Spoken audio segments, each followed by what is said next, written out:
جن چیزوں سے تیمم جائز ہے اور جن سے جائز نہیں۔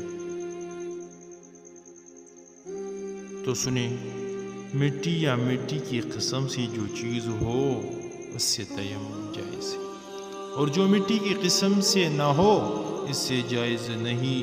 جو چیزیں آگ میں جلانے سے نرم نہ ہو اور نہ جل کر راکھ ہو جائے وہ چیزیں مٹی کی قسم سے ہیں، جیسے ریت اور پتھر کی اقسام، عقیق، زبرجد، فیروزہ، سنگ مرمر وغیرہ۔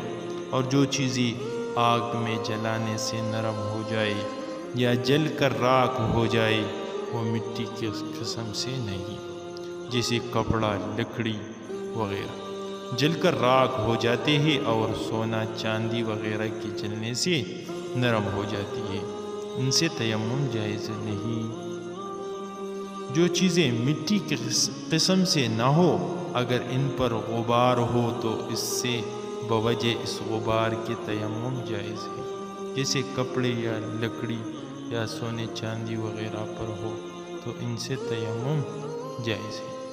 کسی نجس ناپاک چیز پر غبار ہو تو اس پر خشکی کی حالت میں پڑا اور اسے تیمم کرنے میں نجاست کی کسی چیز کے آنے کا خوف نہ ہو تو اس سے تیمم جائز ہے، ورنہ نہیں۔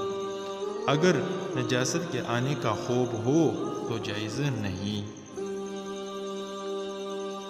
کسی حیوان یا انسان یا اپنے اعضاء پر غبار ہو تو اس سے تیمم جائز ہے، جیسے کسی نے جھاڑو دی، اس سے غبار اڑ کر منہ اور ہاتھ پر پڑ جائے اور ہاتھ سے مل لے تو تیمم ہو جائے۔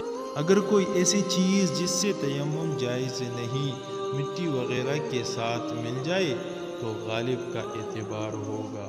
اگر مٹی وغیرہ غالب ہے تو تیمم جائز ہوگا، ورنہ جائز نہیں۔ دیوار پتھر کے ہو یا پختہ اینٹوں کے یا کچے اینٹوں کی، بشرطِ پاک ہو تو اس پر تیمم جائز ہے۔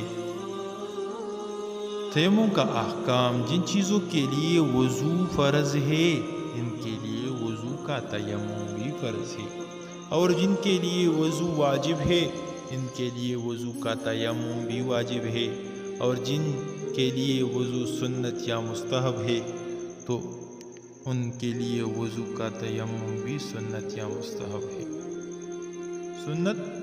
مستحب ہے، اور یہی حال غسل کے تیمم کا بقیہ سے غسل کی۔ مثلا کوئی وضو کرنے سے معذور ہے اور وضو کے بدلے میں جو تیمم کرے گا وہ تیمم بھی فرض ہی رہے گا۔ حضرات، اگر آپ نے ہمارے چینل کو سبسکرائب نہیں کیا تو ہمارے چینل کو سبسکرائب کریں اور ساتھ میں گھنٹی کا بٹن بھی دبائیے تاکہ ہمارے نئی ویڈیو